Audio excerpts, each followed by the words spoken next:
Welcome to the Fall Podcast. I am your host, Aaron Blasey, and with me, as always, Mr. DJ Riley. Today is episode 378, and we have got a banger today. So, DJ, what is going on, fella? Couple things that come to my mind right now.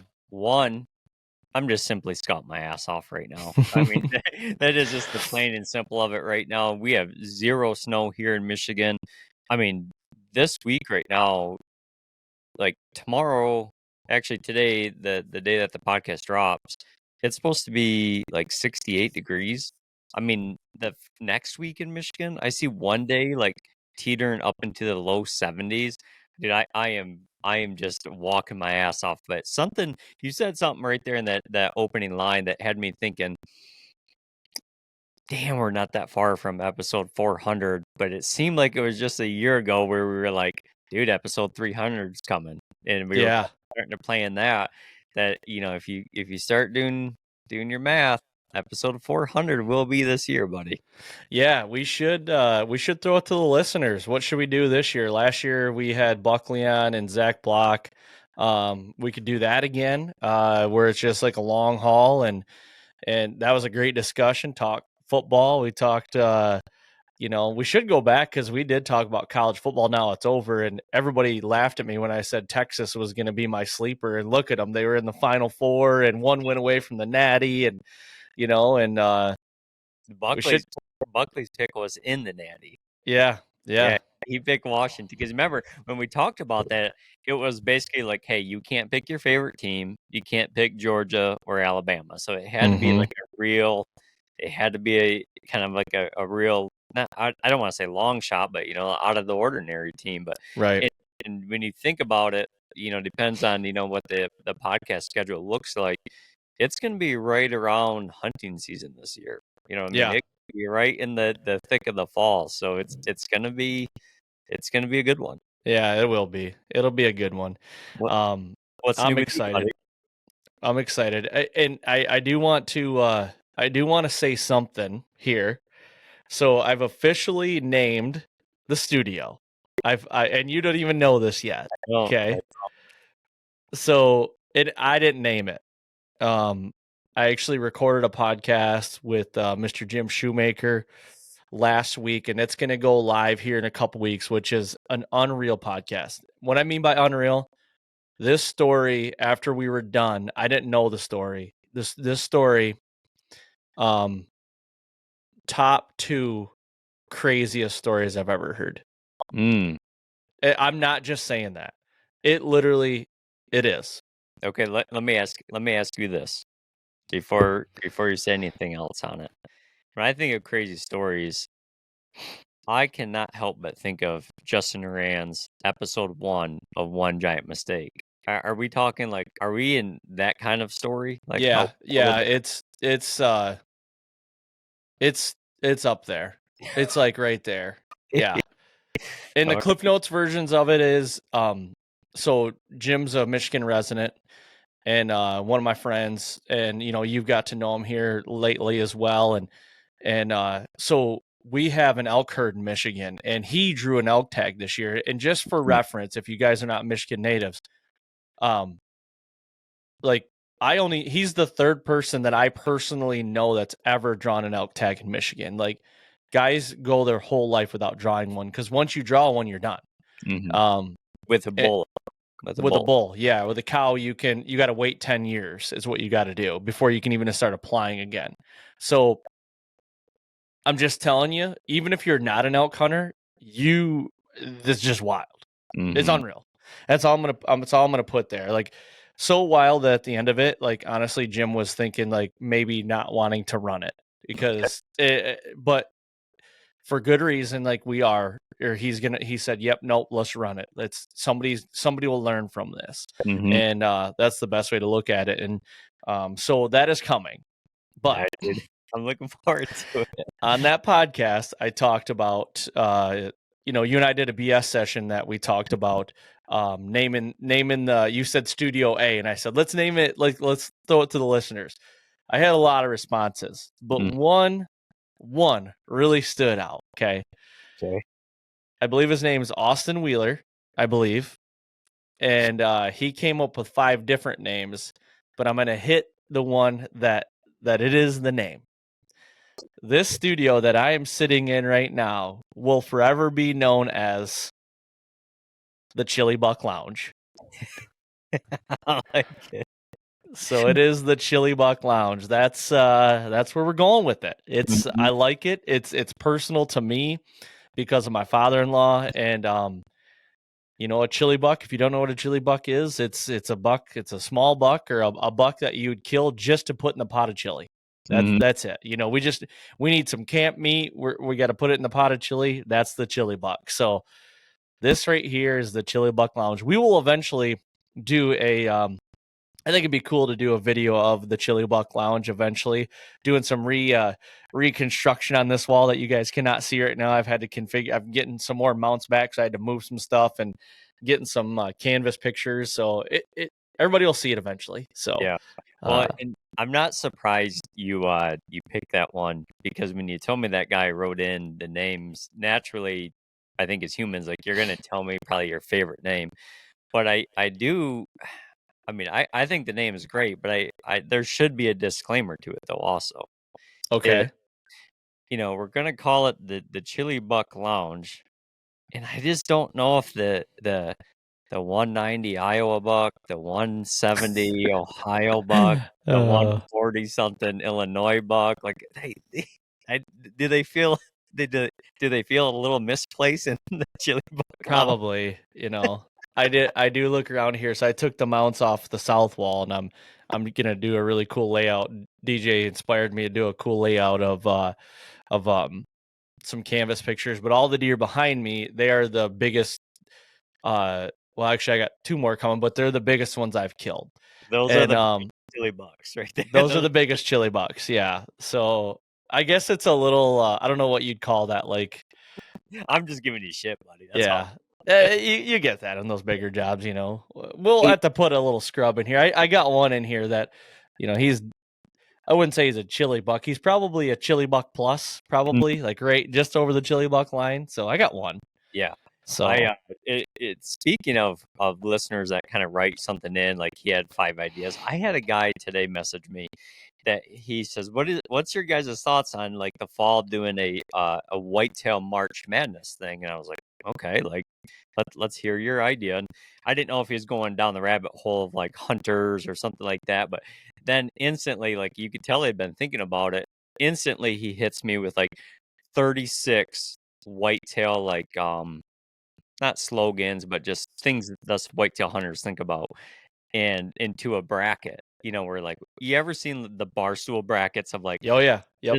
what is the best movie saying, and then you kind of go through the bracket and pick your own. And he had, like, I was kind of reading through them, where it was kind of interesting, but I was like, man, that would kind of be fun, where it's like, you could make the bracket of all these guys' sayings, and then everyone could pick their own winner kind of thing, but I was like, I like it. It was pretty interesting. I like that too. Yeah. Maybe we think about that a little bit. Maybe we figure something out there. I like that. Maybe I think we should take it to the listeners and say, hey guys, if you have some slogans or something to do with whitetail hunting, something that like is used a lot, whether it's a word or a phrase or a slogan or something like that, throw it to Instagram, either to David or I on Instagram and or Facebook, and then maybe we'll make a bracket of the top 32 of them, and then we'll start peeling them off, as the win, and we'll do updates here on the podcast. I think that'd be kind of neat. And if you guys don't mind, if you do put your name on them, or if you do send them in, put your name on it so we can write your name on a bracket, and then we'll as we're saying who moves forward, we'll say whatever, and then whatever the phrase or whatever it is, and then your name, and then we'll move that one forward to the next round. So that'd be kind of neat. Yeah, and just for example, guys, like, because I wasn't too sure where it was gonna go, like I said, and then he sent me like literally like an entire list here, but just this one's like the second one on here. It'd be, you could have hunter specialty dirt wafers or hot coffee after a cold morning hunt. What I mean? Ooh, We're like, okay. like, and there's no right or wrong winner, but like when you see it, like Barstool does it a lot with things where it's like you kind of look at it on social media and you kind of go through it and you're like, okay, this is my winner right here. Yeah, so I've got one now that needs to Yeah. go in there. Yep. My kill kit, I always call it the kill kit, is fountain Mhm. Coke, 32-ounce fountain Coke with a either whatever, usually it's like pumpkins, but we're going Reese pumpkins, Mhm. a 2-pack, and then that I grabbed that at the store before I go out hunt. Not every time, but like, remember, the first one I had this year was October 11th, and Tupac almost died that night. It was good luck. So Yeah.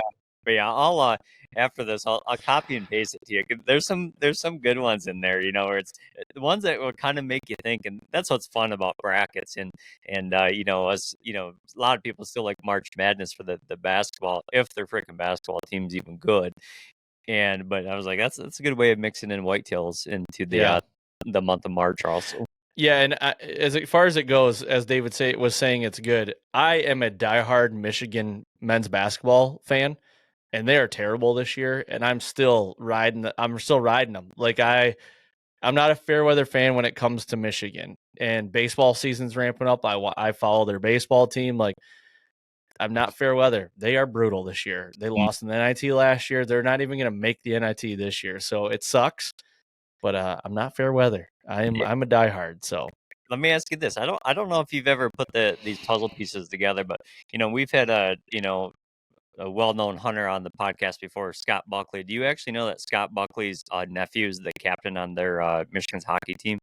I knew he played for the hockey team. I did not know he was the captain. Yeah, I'm pretty sure he's the captain on it. Like I just seen some videos of like the hockey game they just had down in Ann Arbor where they had Sharon Moore out there dropping the puck. Oh, yeah, I did see that.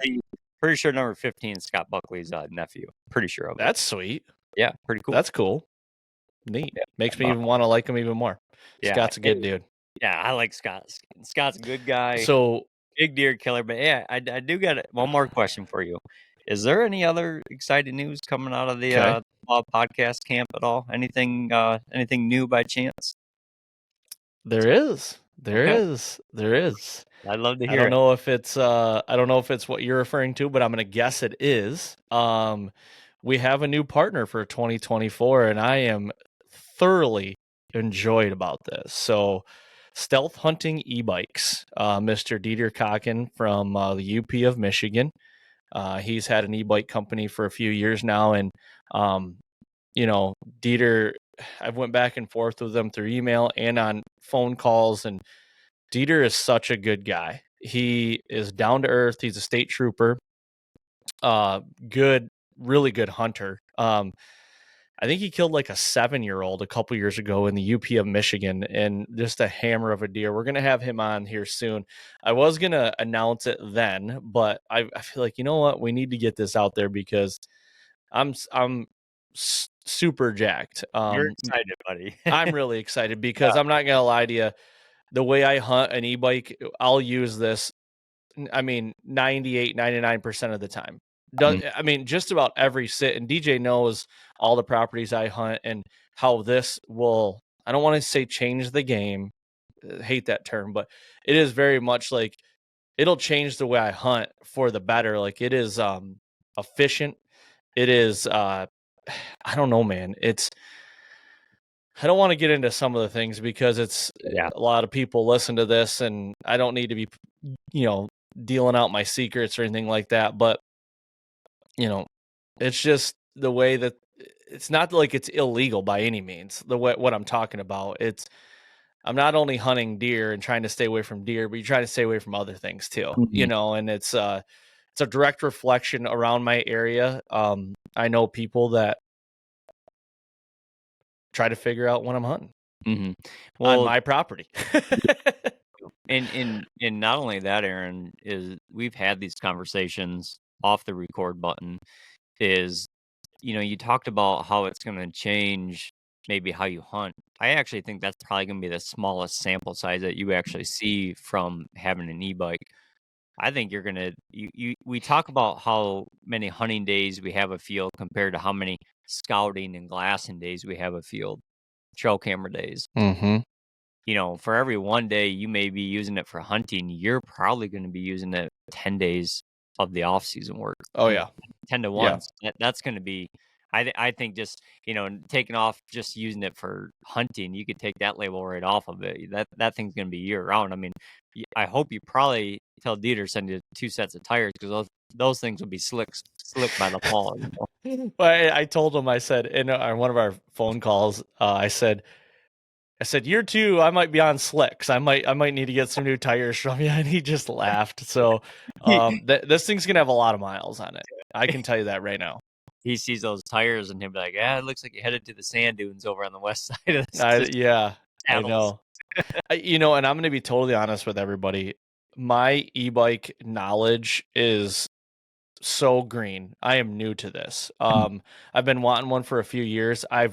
My experience with one is a couple trips on like a Gen 1 Rambo bike that was honestly back then, that was like 2016 maybe or somewhere in there. It was a pile of poop. I remember going down a Beadenfield edge and both the tires popped off of bean stubble, and I'm like, huh, okay. And then like it just wasn't a good experience. I left a bad taste in my mouth, and I'm leaning on Dieter a lot to just teach us about these things. And I'm literally, he asked me what my knowledge was. I'm like, I'm honestly, Dieter, I know nothing. Like, I want you to teach me. I just know that something like that, because you know me, I mean, the last 2 years, I've used a pedal bike extensively. Yep. Like, you should see my pedal bike. I look like an Amish boy. Like, I have this big rack on the back that holds my kayak, and I've used that a couple times and it worked great. It's not a fat tire bike. It's just a mountain bike I had. And I haven't really done anything like content around it because quite honestly, I didn't want people to know I was doing it because like I said, locally around some of the farms I can hunt, I feel like I have eyes on me all the time. Sure. And it's on my properties. Like properties either I have permission on or that my family owns. It doesn't matter. Like, and it sucks. It really does. No wonder why you're trying to be a little more open and I'm trying to be a little more silent.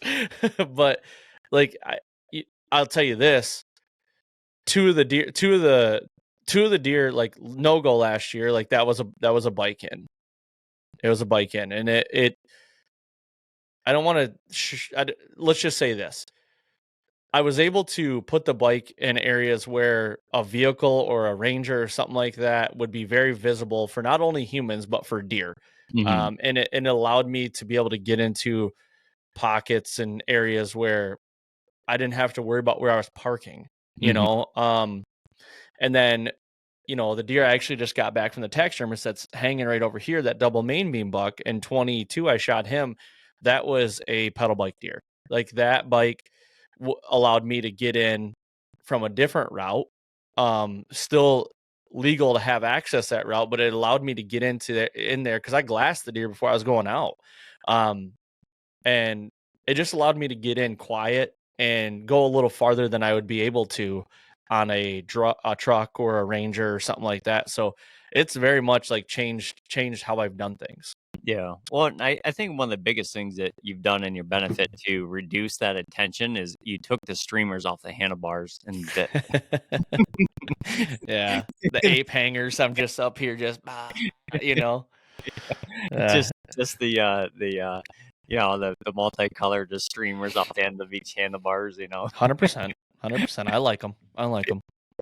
Awesome. But yeah, so that's gonna be a good one. I'm excited for that, and haven't got the bike yet, but once I do, you're gonna start seeing some e-bike content coming out of the fall camp. So I guess with that being said, we haven't even said who's today's podcast yet. I don't think. I mean, Mr. Justin Hollandsworth is on today. Like, huge. And the thing is this podcast is not regurgitation of every podcast you hear from a particular guest. Justin Hollandsworth opens up with us today. He talks about his season, and boy, was his season wild. I didn't even know. I knew he killed some bucks. He killed 2. He killed one in Illinois and he killed one in Ohio, I believe. But I didn't know about the other ones, and I didn't know the stories on those. Like we go a deep dive into this, and it's rather fun. I'll say that.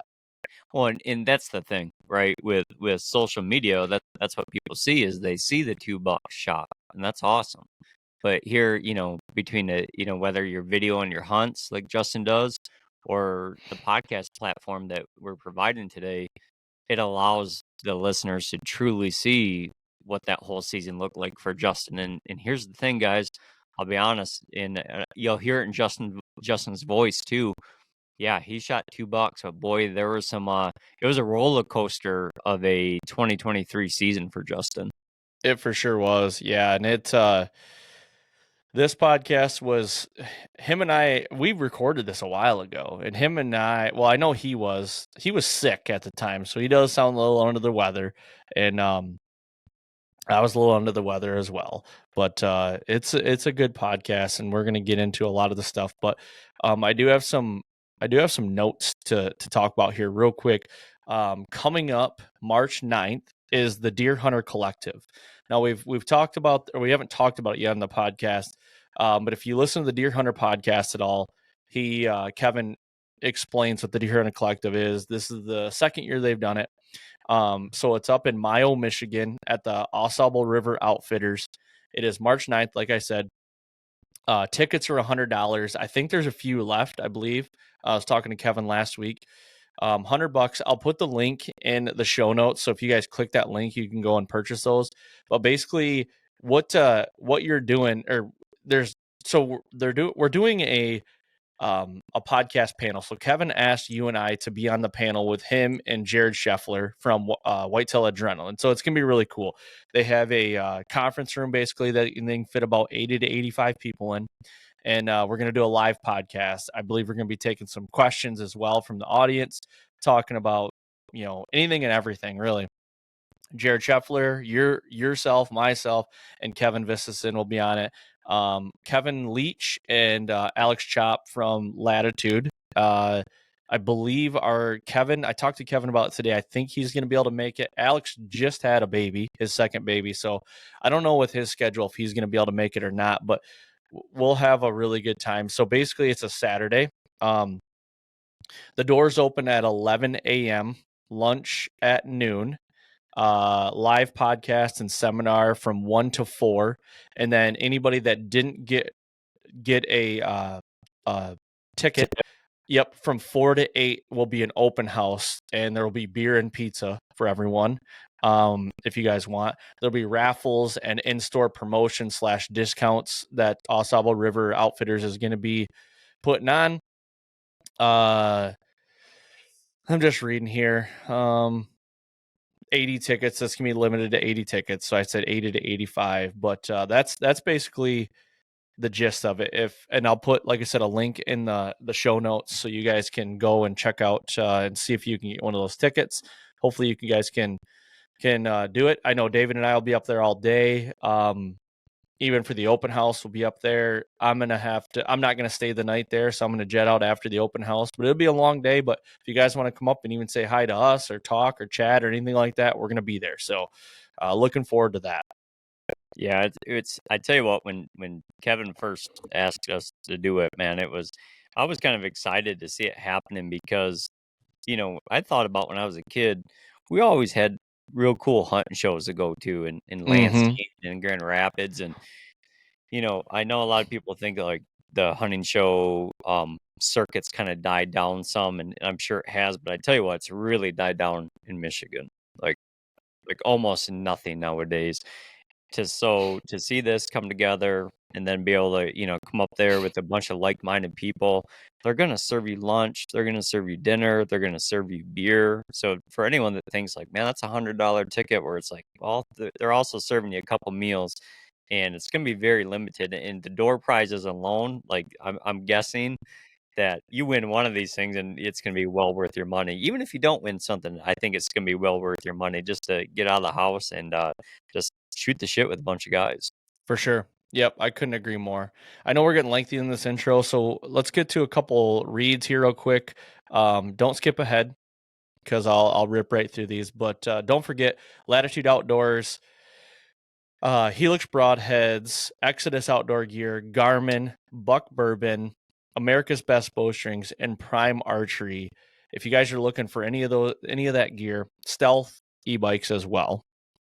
If you guys are looking to try out any of that gear, I'm going to have the discount codes and the links that you guys need to check out all those things in the show notes. So all you got to do, if you don't know what show notes are, if you click on the podcast episode title, it'll bring up the show notes and you can click links that'll take you right to the websites. And also there will be a code right there that you can use. So don't overlook those. So I don't think I missed anything. With that being said, I guess let's get over this interview with Justin Hollandsworth. You guys aren't going to want to miss this. Thank you guys for all the downloads and all the support. And go to iTunes, leave a 5-star rating and a written review. Do the same thing on Spotify. So DJ, let's get over to this interview with Mr. Justin Hollandsworth. All right, we are back with another episode of the Fall Podcast. On with us today is a repeat guest, and you're going to hear, probably in my voice and his voice, we are under the weather. And for good reason. Justin Hollandsworth has grinded his ass off this year, and we're here to talk about his full season and break it down and everything that happened. But Justin, first, I want to remind you, and you might not remember this, but the last time DJ and I had you on the podcast, we recorded the intro tailgating at the Michigan football game this year. Okay, Oh, yeah. Now I want to get into a little bit. How does Ohio look this year? I mean, I know they're paying a lot in the portal. They're getting a lot of money's worth in the portal. And Michigan's been gutted. I'll be honest with you. Happy for the national championship, but we've been gutted. So how are we feeling down there south of Michigan? I think Day is under a lot of pressure. Okay.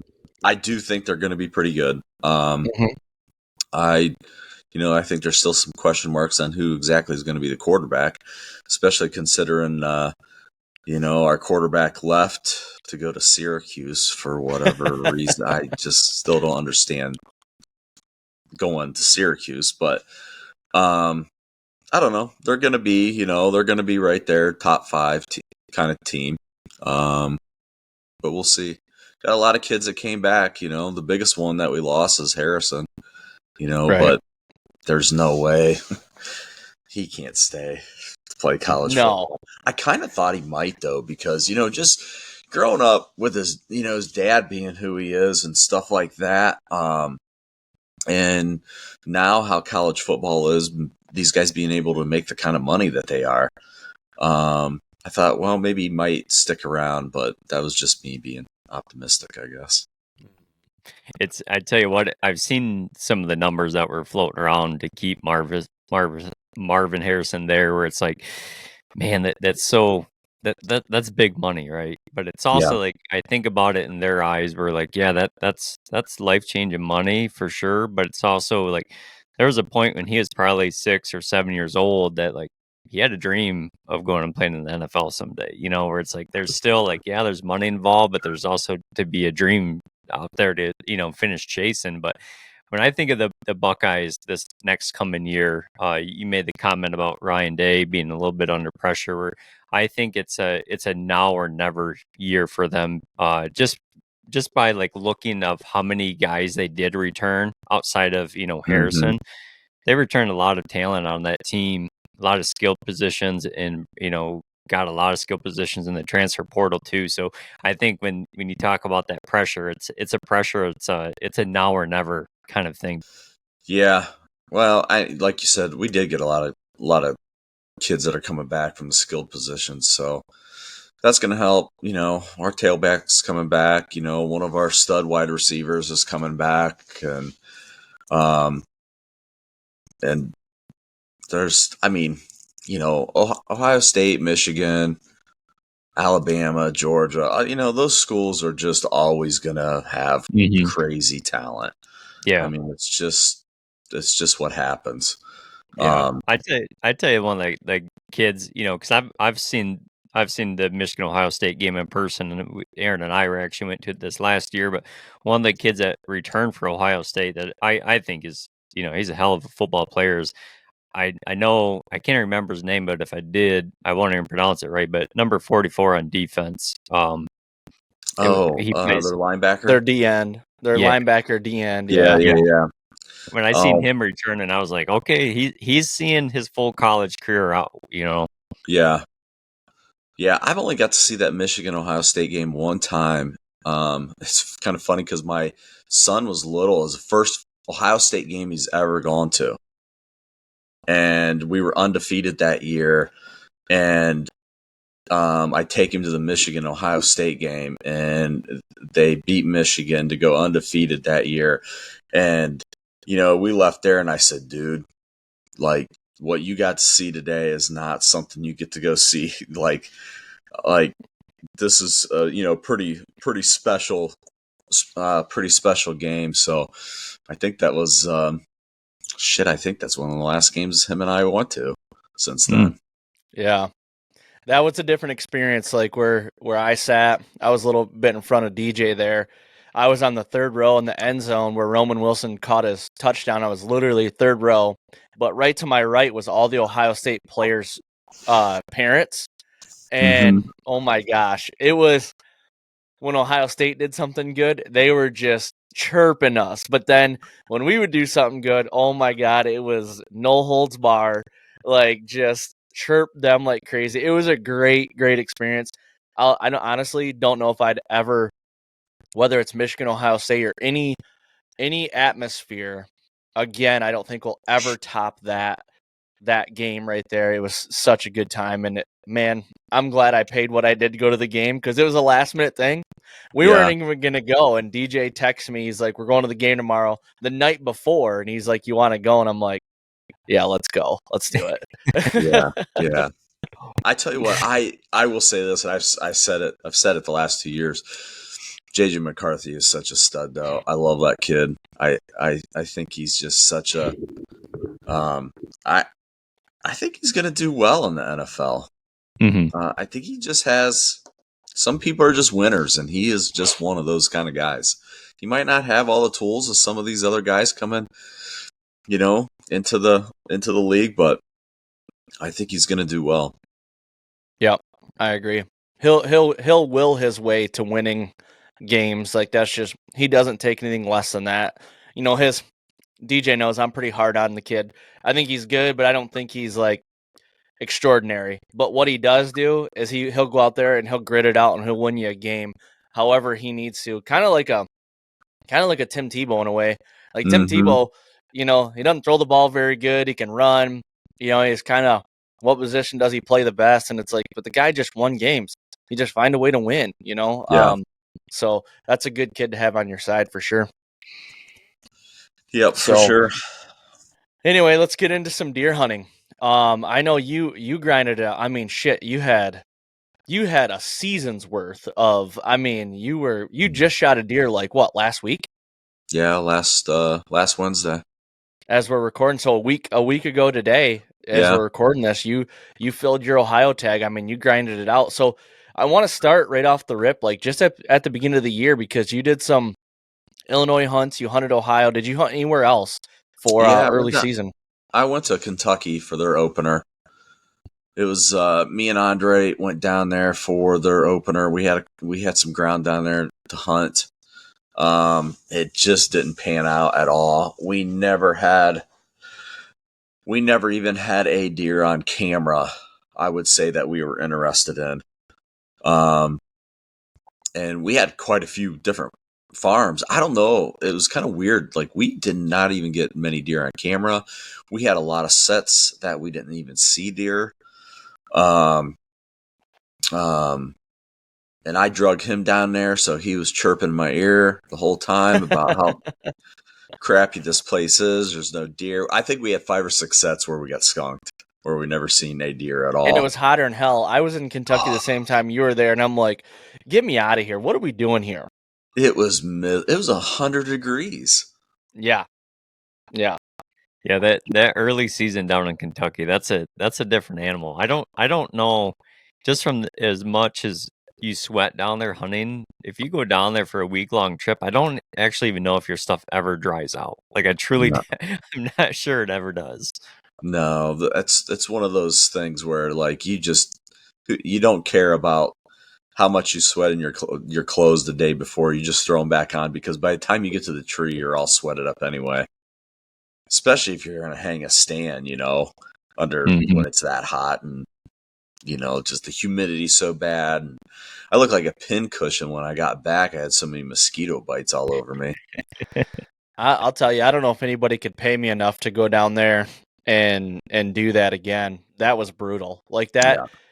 It's just, you don't hunt mornings. I mean, you can, but it's just like, and honestly, that's probably when you get your coolest temps, to be honest with you. Yeah. But I was just filming, but we were hunting down there, and I think we had 10 sits, and in 10 sits, I think we only seen one deer on stand. And it Really? was like, yeah, it was kind of like that for us too. It was, yeah, he cut out a couple days early because we just weren't into him. And then I had right towards the end of the hunt, I just went on this one piece. I scouted the shit out of it one day, jumped a big deer out of a cornfield, cut his tracks, kind of figured out kind of what he was doing. So then, I got a new spark in me, and then I went back that night, and he goes, "What are you doing? You staying?" I said, "No." I said, "I'm staying." I said, "I found this deer." I said, "I'm going to see if I can kill him." And so then I went in, and I thought this deer was feeding in a hayfield. So I thought I could backdoor him and catch him in the morning, and I freaking ran into him. oh gosh. Yeah. I mean, you gotta think of this, Justin.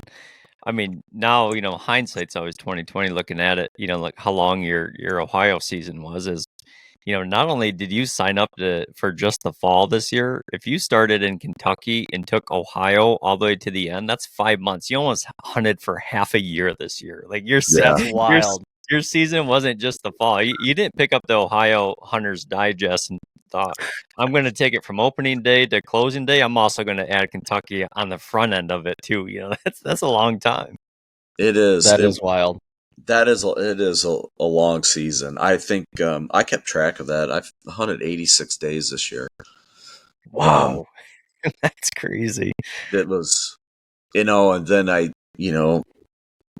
it was kind of bugging me too a little bit here because, I put so much into, all my preseason stuff and everything coming into the season. And, I had some blown opportunities, whatever, into the season. So like to end my season with, just throw in the towel, I was like, man, I cannot do that.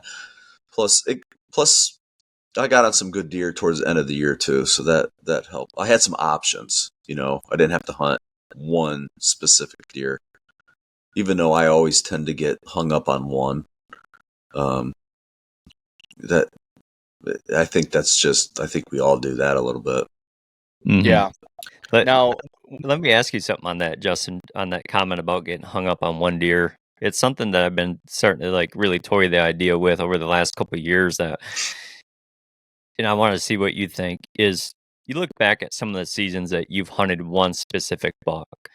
Do you look back at those seasons and think that there's more learning possibilities and opportunities when you're trying to chase one specific buck compared to like just chasing, say, an antler inch size or age caliber class? Oh, for sure. I would say most of the deer that I've killed, especially here at home, have been deer that I've singled out and said, okay, this is the deer that I'm going to go after. And, and I would say 9 times out of 10, most of those deer are 5+ year old deer. They just operate different. They just do things, the rest of the deer don't do. I think that's a little also situational as far as like how some of them operate. I mean, I think you're like, where you guys live, there's so much pressure.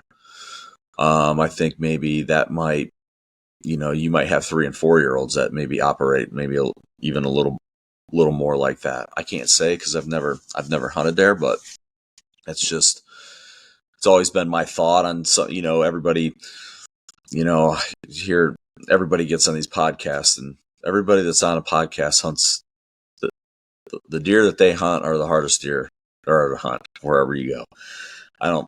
I just think whenever you get to a 5+ year old buck, they're just freaking hard.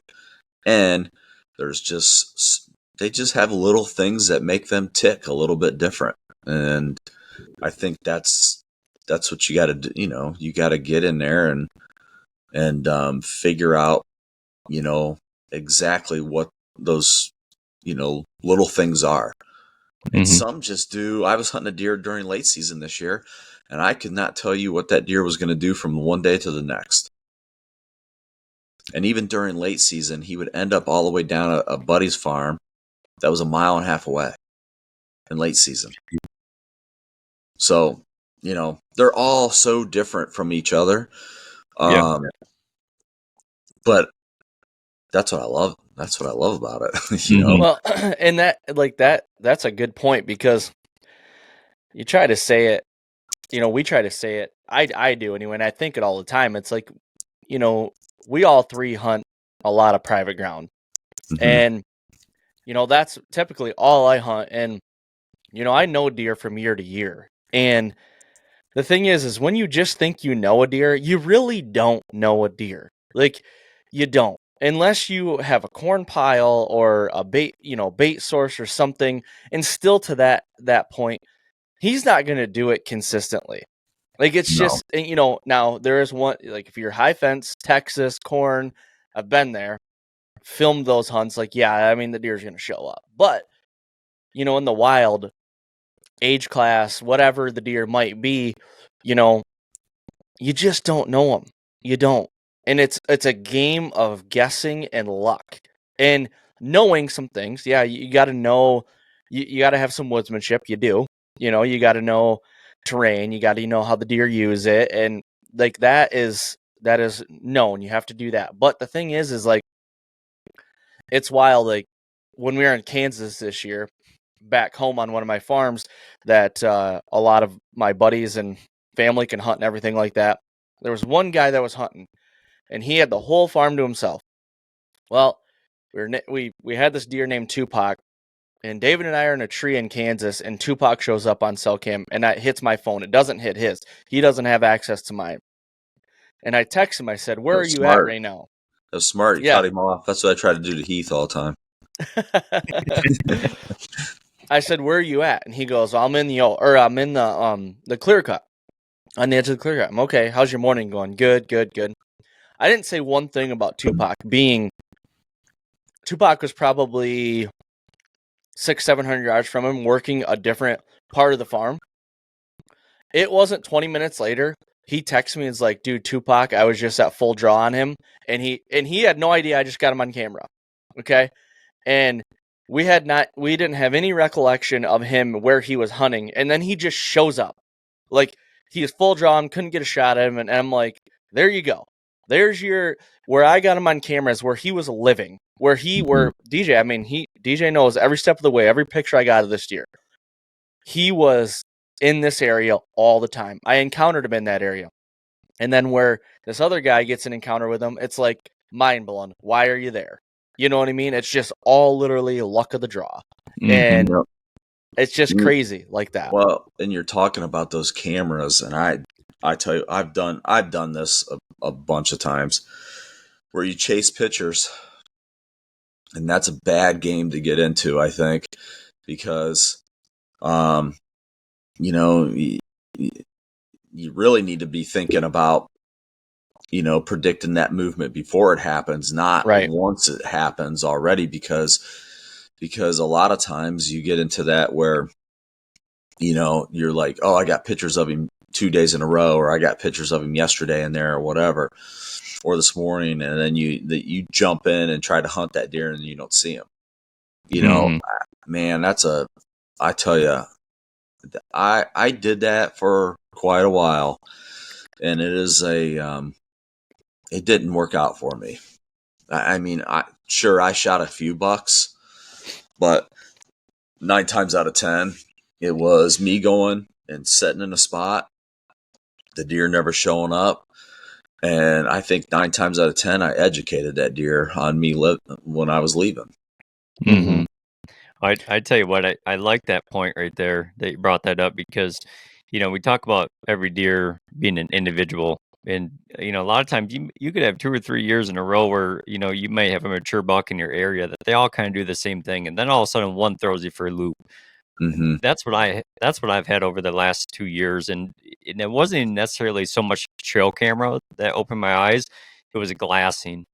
Yeah, I would glass this deer, and it was like wherever you might glass him one night, don't even go back there the following night because he will be somewhere else. You know what I mean? Where it was like, it's almost the same concept with the trail cameras about chasing pictures, where it's like if I was just chasing directly where I seen them the day before, if you go right back, you're going to miss out on any Yep. kind of information. But I'll ask you guys both this question. You talk about chasing pictures, and everyone wants to argue about cell cameras, this and that nowadays. Do you think people chase pictures more nowadays with cell cameras, or let's just say 6-8 years ago when we were only using SD card cameras and you were kind of checking them like a week or 2 weeks past the movement had happened? Who's chasing the pictures the most? Today's trail cam users or like a decade ago trail cam users? I mean, Go ahead, Justin. my opinion, I mean, cell cams for sure. When you get that instant, you get that instant information all the time like that. I mean, it's real easy to say, "Oh, he was in there this morning. I'm going tonight." Yeah. Or he was in there the day before, or whatever, and then go in there, the next day. Where before, I still run a lot of SD cameras too. A lot of times they're on video mode anymore, but it's funny. Like I don't look at those the same. Almost, I look at them kind of completely different. Like especially in video mode, I'm really trying to look where did he come from in that video, and I think that's the difference. Not so much on a lot of times what I'll do is look and see, what the wind was doing that day and the direction that he came from and try to, try to think out just knowing that farm and thinking about where he might be bedded, to maybe cut him off. And the next time, those conditions are similar. What do you think, Aaron? I think the same thing. I mean, the cell cams now give you, you can get that picture within 40 seconds of it being taken. So it gives you that burst of like that dopamine hit of like, oh my God, he's right there. Like Justin said, I can get in there and I need to get in there or something like that. Now, back in the day when it was only, SD card cameras, it's like you pull the camera and he was there a week ago. Now, I think you have to like treat them totally different in the fact of, like I look at my SD cards to my cell cams because I run SD cards as well. But my SD card cameras are only in spots where I'll set them and forget them the whole year. Like they're everybody likes to say soaker cameras. Like it's just you put them there because you want to figure out what happened there during the year. And really, is that a right or wrong thing? I don't think it's wrong at all, but it's like, David, an area I'm 2 years in now on a certain scrape in a certain area where it's like, I missed out on 2 different years because this year we were in Kansas and I'm like, son of a bitch. Like there was bucks hitting this scrape and it was on a soaker camera. And, you pull the card after seasons like, yep, 2 years in a row. And David, you talked to like didn't get a buck on it all October, and then that last 4 days of October, boom, clockwork, there they are, and it's like literally one after another, daylight, dark, and it's like okay, now 2 years in a row, now it's like okay, now I need to hone in on that. So, in the sense like soaker cameras and SD card cameras should be treated differently, obviously, but now knowing that, like, I don't even think I need to run a camera in there. Now I just hone in on that window and I hunt it. Like come late October, I'm throwing a sit at that thing, Yeah. Yeah, especially now, if you got 2 years of history of a particular deer doing that, Man, that's where you just need to go in and camp out on that little window. Mm-hmm. You know, Not only like what Justin said about a particular deer, that's historical information about a particular spot also. You know what I mean? Where it's like, okay, there's something there that is bringing, a particular deer there or just a general type of deer to that area each year, But I agree, like the reason I asked the question is I look back. We all look back at when we started running trail cameras, and it's like I would, if there was a sticker on the back of a trail camera 10 years ago, it would have said, great tool, but by the time you check it, it's too late.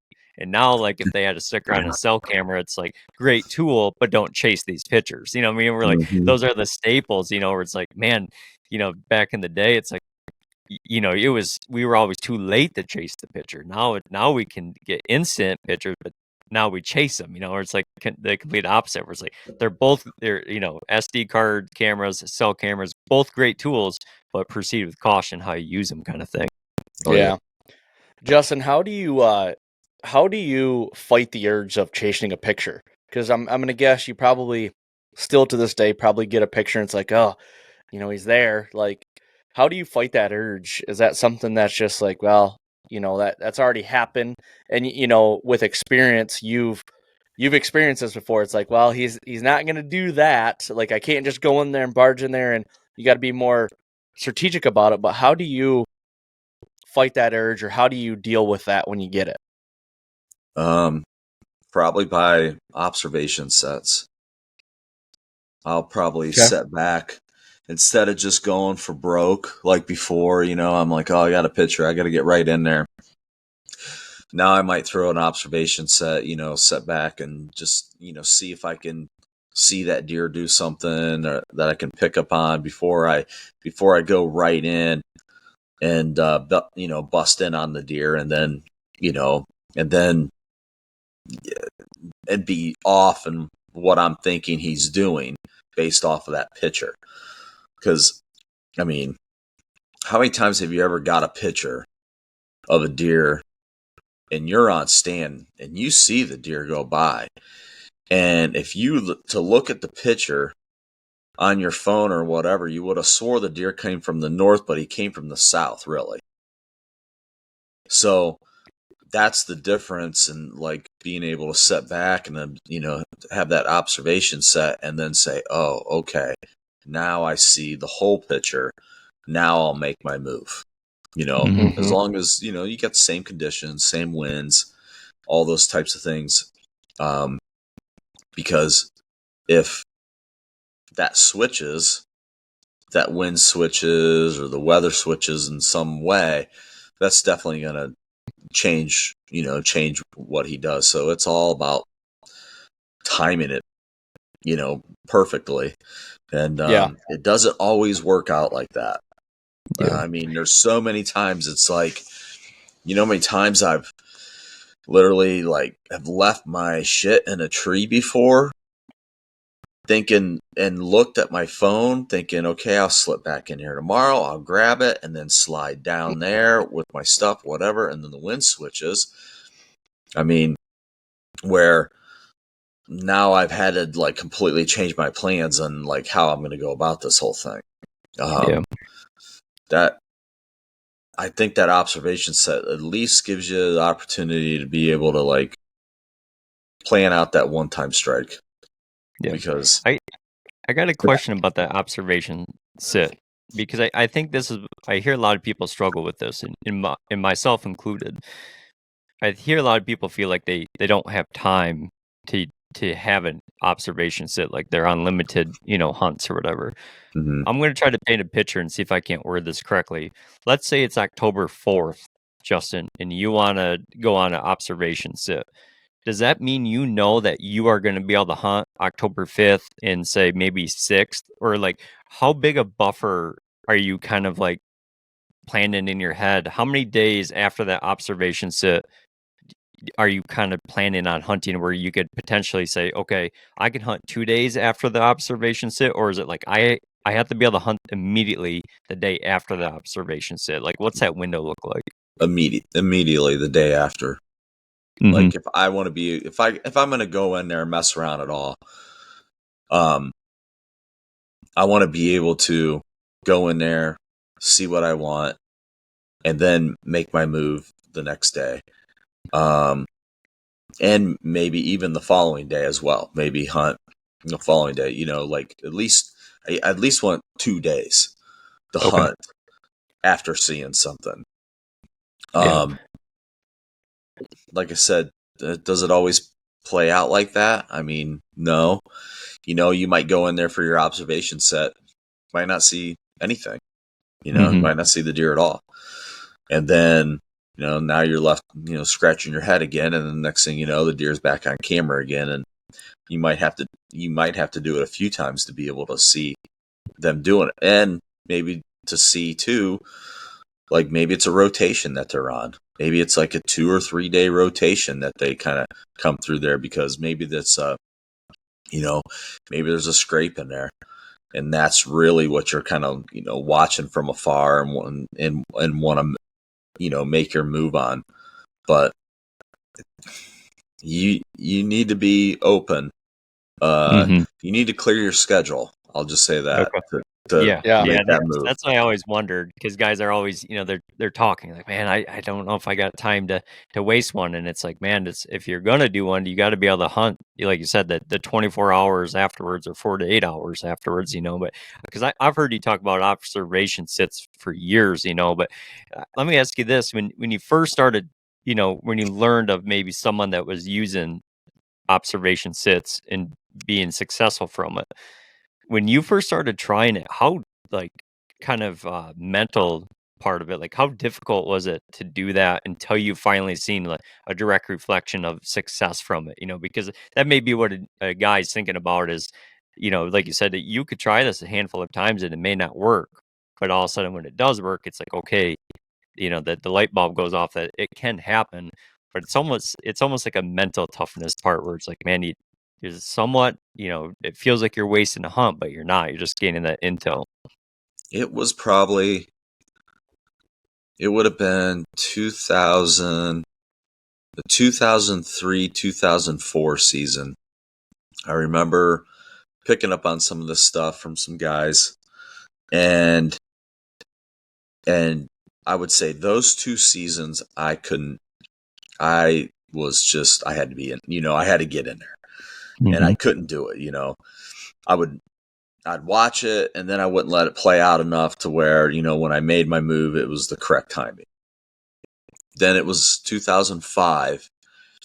I had a big 10 point that I was after. It was during late season. It would have been in December. And I was I got a picture. I got a trail cam picture of this buck, and he was coming out into the CRP field. And I remember going over, and I didn't have a choice. This is probably why I killed the buck, because if I would have had a marginal win or anything, I probably would have went in and tried to hunt the deer, but I had the worst win possible for this deer. So I went in and watched him. He came right out at a dead east wind. I would have been toasted. The next day, it was a dead east wind again. Watched him again. He did the same thing. And then the wind completely switched to the west the very next day. I went right in and killed that buck. And he was like 155-inch 10. And then I was like, oh, light bulb went off then. I was like, wow, okay. That's how you play this. And I remember that was the first time, too, that I really figured out I always wanted to be like that 20 to 30 foot high in a tree. I wanted to be like always way up there. I had no cover. And I remember going in with a couple of the old Lone Wolf sticks, and I could only get at most 2 sticks high in this tree. So I wasn't very high. And I remember being all paranoid about that. I'm like, man, I'm going to get busted. And that deer was completely oblivious to me because I was just low and I was in the cover.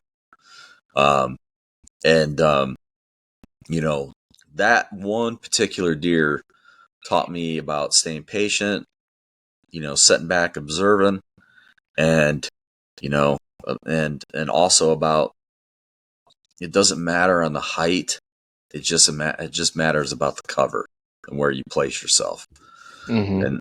And that's still one of my favorite deer ever. Mhm. Was that the deer that was raining? Wasn't it raining? And you were looking over a CRP field with some cedars in it? It was in a CRP field with cedars in it. I thought it was raining. Wasn't that on camera? Didn't you film that one?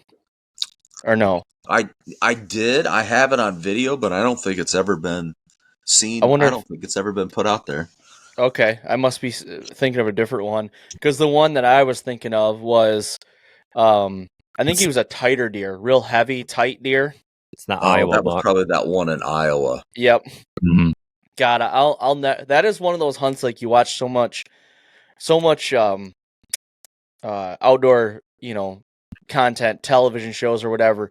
For some reason, whenever I see like that clip or whatever, I know exactly who it is. I know like what's gonna happen. It just ingrains me. I'm like, I gotta drop everything I'm doing. I gotta watch this real quick. Like it's just one of those hunts that I'm like, that is so cool how that. And I love CRP.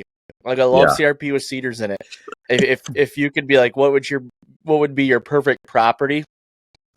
Give me CRP with a couple ditches and some cedars all around in it. Oh my god, I'm in heaven. Yep. I agree. I love that kind of stuff. That's why I try to Yeah. That's why I put a bunch of my farm in and that pollinator program and stuff this past year, just because I want some of the biggest deer I've ever hunted have been in and around CRP, cedars, all that kind of stuff. That have that Mhm. Iowa kind of Kansas look to it or whatever. That it's funny that deer too. It was a few years later, DJ, you went out there and hunted in Iowa and hunted right across the road from where I killed that buck. Yeah, I remember us talking about it. Yep. I was like, dude, I'm like, I shot that buck right across the street from where you were at. That's funny. Yeah, because I can remember in that video, it was CRP, but like the way that buck come across it, you could tell like he was almost eye level with you somewhat, right, Justin? Like Mhm. like the way the topography rolled, like you were towards the bottom, or like that CRP was, that was had a pretty good elevation change into it when he cut across that. It's like, shit, dude, he looks high level. I don't know how high Justin is, but he's right there. I was actually pretty high in that tree, but just the way that laid in there, it went way up that whole bank right there. And Mhm. and that deer, I seen that deer the day before. I knew he had a big attitude, and when I snort wheezed at him, I knew it instantly pissed him off. He was like coming straight down the hill as soon as I did that. Oh man, I love it. I Yep. love it. Well, so getting back to like this year, you do Kentucky, it was basically a bus. Now coming into like October, were you just focused on Ohio and then, coming into the rut phases, you were going to go to Illinois, or how did that all shake out? Yeah, so my whole plan was, just to try to spend, I love the early part of Ohio's, early season. That's probably one of my favorites. But honestly, going into the season, I didn't have like one particular deer that I was after. I had some pretty good ones, but I didn't have like one that I was just like in awe with. And that being the one. So I thought, well, I'll hunt. And then I was going to go out to Illinois probably mid-October and just do like a long weekend hunt. Probably more so to shift some cameras around and do some scouting to get ready for November. But, if I got on a good one or something like that and killed it, then, so be it. And then, so I was just, I was hunting some deer around here, and didn't have like the one picked out, I guess.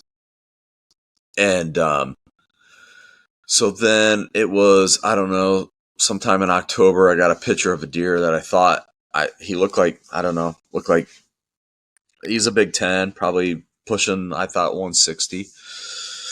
And so I went over and hung an observation set, and just to see if that deer was going to come out that night.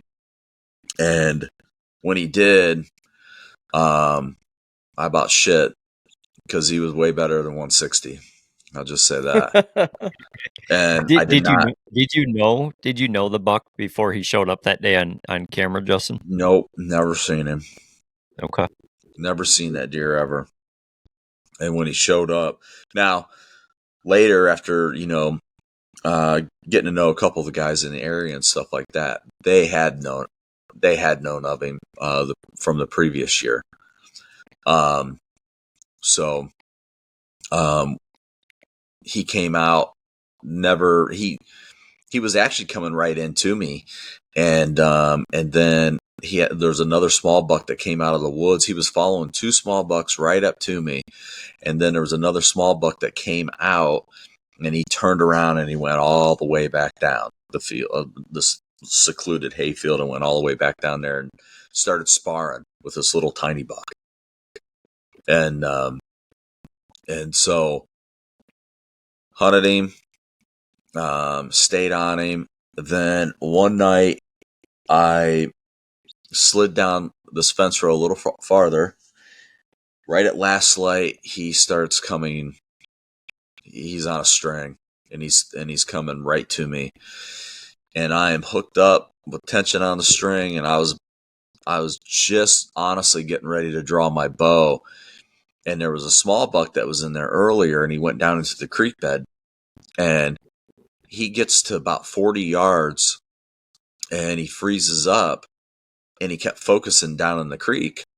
And then he decided, instead of continuing my way and coming out and then to feed into this, this cut bean field, he turned and went straight down in after that, to see what that little buck was doing. So then I was stuck in the tree, because then it got dark, and I didn't know where the hell they were. So I tried to wait them out as long as I could. I mean, I was in there for a long time, and because I remember I texted my wife and said, "Hey, don't worry, I'm gonna be late. It's all good. I'm just stuck in the tree because this big deer's walking around down here somewhere." And he, I was probably in there for an hour after dark, and then I felt like I was in the clear. But man, when I started to get down, something heavy bounded away. Oh. And I'm like, oh. And then he went missing. Gone. What time, or what time frame in October was that? Mid, early, late? That was probably around the 15th to 20th, somewhere around there. Okay. Yeah. So the year, like, after talking to these guys, the neighbors and everything that knew about him, how big did this deer, like, what kind of a jump did he make? Like, a pretty significant, or was he always big? He was pretty big. I'd seen pictures. One of the guys had pictures of him from the year before. And okay. Yeah, he was pretty big. He was pretty big the year before. Not quite as big as he was this year, but pretty big. And then he just, I mean, after he cracked me, I kept bouncing around trying to see him. I couldn't get a picture of him, nothing. So, and this went on for, gosh, I don't think I got another picture of him till mid-November. Oh, so you're talking like almost a month. Yeah. Like nothing. Wow. I mean, I got to the point where I was like, I need to shift gears. And then, so like later, so after that happened, you keep bouncing around for this deer, but are you ever seeing other bucks that are like tickling your fancy at all? Was it this deer or no deer? Like, what was your mental capacity, and what were you thinking then? Well, I've been down this road before where you're like so stuck on the one, like this is the one kind of thing. And I was like, man, I don't want to waste my whole season sitting around waiting on this one, right? And as time just ticked on, and I thought, well, once we get into November, he's going to show back up, right? And he just never did. And then I had another Big Ten, and it was the day before I was heading out. It was November 7th, day before I got ready to head out to Illinois, and I had that deer come in at first light, and he came in there. It was perfect. I needed 2 steps, and I was going to kill him. He knew something was up. And I filmed him for, I know because I could look at the footage, 3 minutes and 27 seconds he stood there. Holy cow. And just knew something was going on.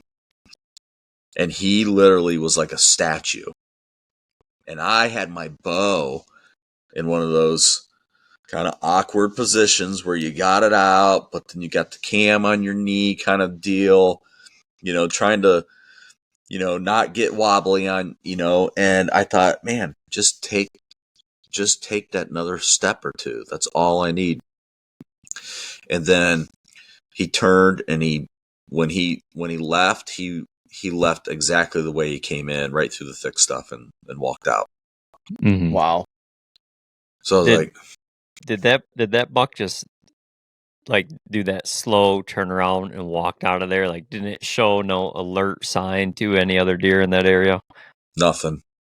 He Yeah. just did that slow, like when he turned, he just kind of went straight, almost all the way back around, and then left out. Yeah, boy, I tell you what, it's those mature, bucks when they know something's just off.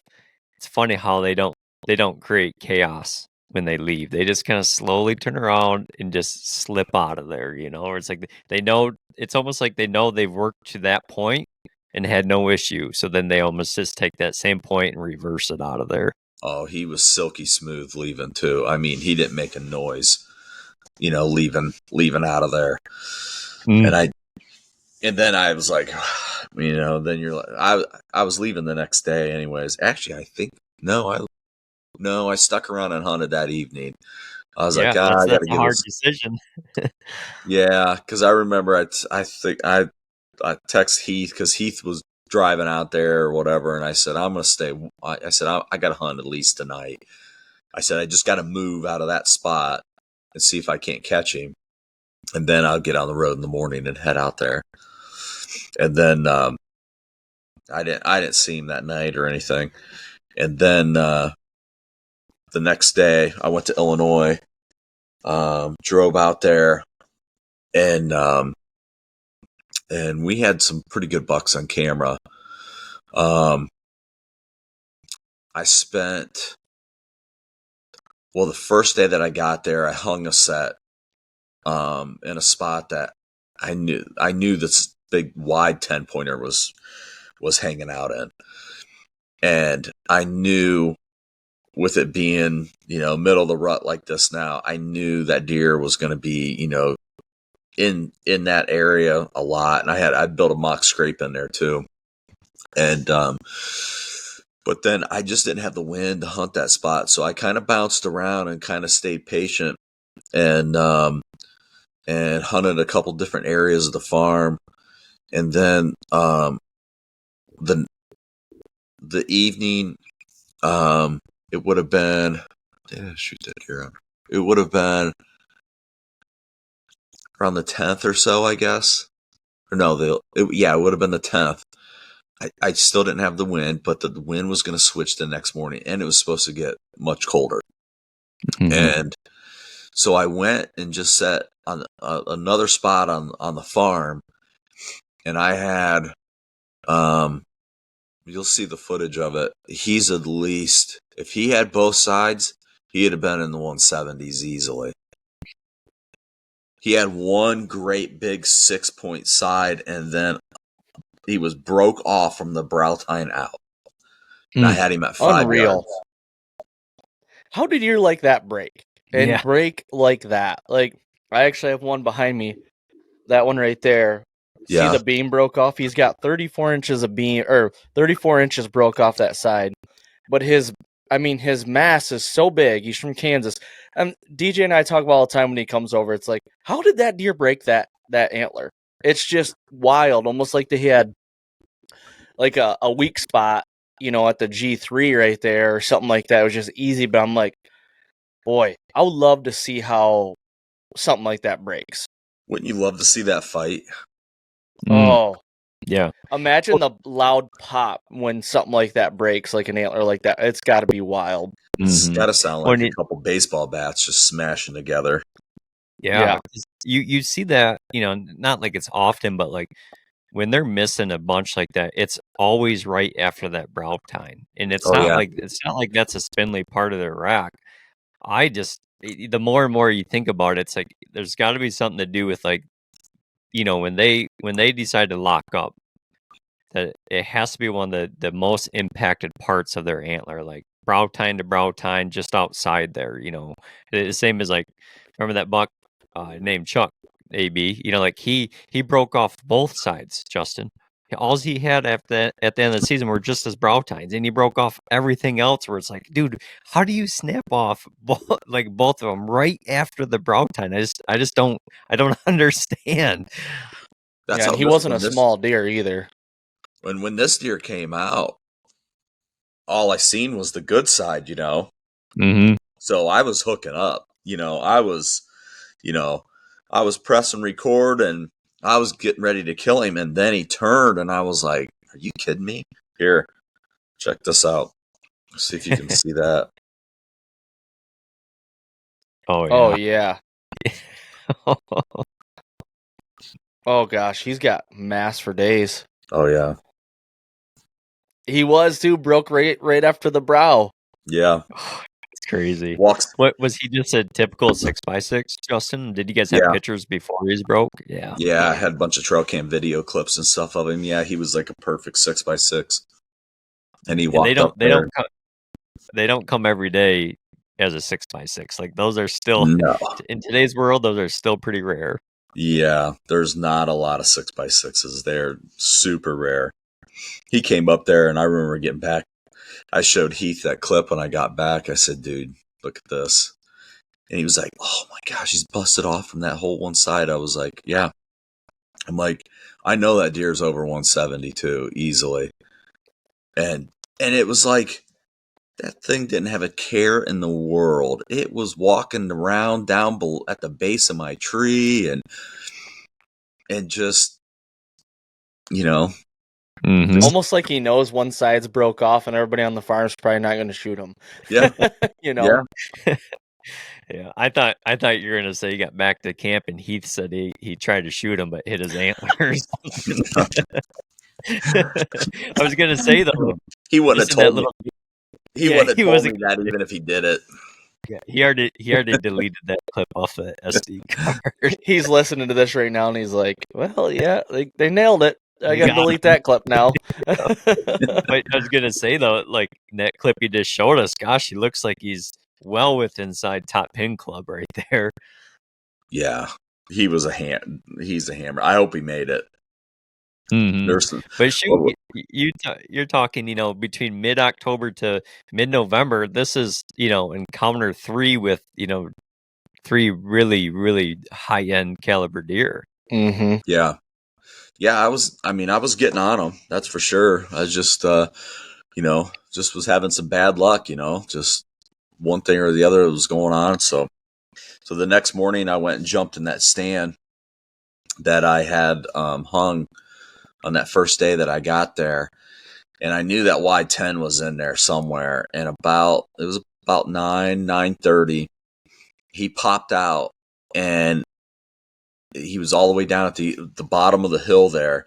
And I knew that he must have had a hot doe is all I could figure out, because he would go in and then he'd come back out and go in, and he just kept bouncing back and forth. And I was, for about a 2-hour span, about every 10 to 15 minutes, I was seeing him. I was seeing his rack, or or I was seeing him come completely out. And then it was probably about noon. All of a sudden I see this doe come running out of there. I was like, that's got to be the doe he's with. He comes out on her, and they're down below me in this creek bottom, and they're probably at one point they were about 60 yards. And I watched him and videoed him breed that doe 2 different times. And it was funny because like he would breed her, and then he'd be standing around there, and he would be all worked up, and he would just start, working over trees and hitting scrapes and everything else. And then at one point, him and her both bedded down, both of them facing me, like both looking in my direction, and they're about 60, 65 yards. And I'm like, oh boy, this is going to be a long day. Because I'm gonna have to sit here and not move at all. And about 30 minutes into the set, it was like he gets back up. And well, hold on, let me back up. When they were laying in their beds, he would just he wouldn't take his eyes off of her. And then he would sit there, and then he would just be looking at her, and then he'd just snort wheeze real loud at her. He did this 4 or 5 times. And she would just kind of like look over at him, and then he wouldn't do it anymore, and then he'd snort wheeze at her again. That's wild. I've never heard that. That's the first time I've ever seen that. Then he got up, and he went over, and he started pawing at her, trying to get her up. And he was like, at one point, he was on both his front hoofs, he was on top of her, and finally got her up on her feet. And then he bred her again. Do you think he was snort wheezing at her to try to get her to get up? Is that what you think it was happening right there? I think that's the only thing that made sense to me. He was just trying to get her up and get her on her feet again so he could breed her. And then, so now it's like 12:45, 12:30, 12:45. And I think from the commotion and stuff, here comes these 2 year-and-a-half-old bucks. And I'm like, oh shit. Like this could go my way or could not go my way. And they come in there. He starts getting all bent, trying to run them out of there, this and that. One of them gets behind him and gets close to the doe. Then the doe runs up and over the hill, and then he takes off, and they go over the hill. And they're gone. And I'm like, ugh. So now, I was in there with them for 2.5, 3 hours. Well, then about 300 yards dead east of there, straight down the hill, I had a set that I had already hung. I hung on the first day as well, but that was to overlook this great big bottom field. And we got a huge food plot that me and Heath put in there. And so I'm like, you know what? It being evening, the only thing that I could think of was like, she's going to want to feed, and she's going to want to head down to this cut corn into this food plot. I feel like, I'm sitting back up in the timber. I just don't feel like for an evening it's going to be that great. So I pack up all my stuff, and I just go dead east, 300 yards, jump into this tree, and get set up. And so now it's like, by the time I did that, it's probably 2:30 or so, 2:30. And then at 4 o'clock, I had tons of deer pouring out that whole evening. And at around 4 o'clock, I looked off to my left, and the doe was popping out, and he was right behind her. And I'm a left-handed shooter, so being on my left-hand side doesn't do me any, and I was sitting down. I wasn't prepared before them coming out on that side, I actually thought they were going to come more to my right and come down the hill if they came out. And they went out, fed into the field, and then started to work their way all the way back to me. And then that's when I finally got a shot and hit him back, hit him pretty far back. And he went out, and I know this probably sound gross to some people, but all of us guys that hunt, it doesn't make a difference to us. But the deer literally had guts hanging out of him, and he would not leave his doe. Oh, really? Would not leave his doe for nothing. Followed her all over the field, and was still pushing other bucks off. That's unreal. So I didn't know what to think, to be honest with you. I never seen that before. It'd been I felt like it was a whole day of new experiences I've never seen before. and now seeing this, I'm like, man, I don't know what to think. And then I remember, just getting back and looking at the footage, and, Heath and Cody both were there. We were looking at it, we're like, there's no way he can survive this. And so I left. I didn't go look for him, nothing that night, obviously. The next morning, I knew those guys were going to go out and hunt in the morning, so I wasn't going to screw those guys up by going in there and trying to look for that deer or anything like that, just in case they were going to that side. And but I remember his doe. She had a double throat patch. I remember this when they were down there bedded, and it was a big, huge, like real identifiable double throat patch. And I was going to go in and look for him that night. And I was like, man, like, a deer that's gut shot can live a long time. And I just did not want to take the chance. And so I went and set up on an observation set. And it was the last place I seen him and his doe go into. That evening, I watched his doe, and I filmed it. His doe with that big double throat patch come out and feed in that cut cornfield, and he never came out. And I went back, and I remember telling Heath and Cody, I said, that deer's laying in there dead. I'm like, that was his doe, 100%. And he never came back out. And they're like, well, let's go get him. I'm like, I might as well wait till the morning now. So I waited till the very next morning. So now you're on that 24-hour mark, right? Oh, by the time I went in there, it was like 36 hours. Okay. Yep. But I just didn't want to, I was so nervous about, it was a bad shot. And I was just so worried about losing that deer and making the wrong move that I just wanted to make the right moves and just not push that deer, someplace where I can't get him. So I went in there and I stood at the top of that hill right as it got daylight, and there was crows everywhere. And I'm like, that deer has got to be down there. So I went straight down the hill, straight towards those crows. As soon as I got to this one beat down trail, I seen blood right away on the trail. And I started heading down the trail, and it wasn't 30 yards down the trail. I could see his rack sticking up, and I thought he was alive. And I was like, oh shit, so I knock an arrow and try to get in position to, possibly shoot this deer.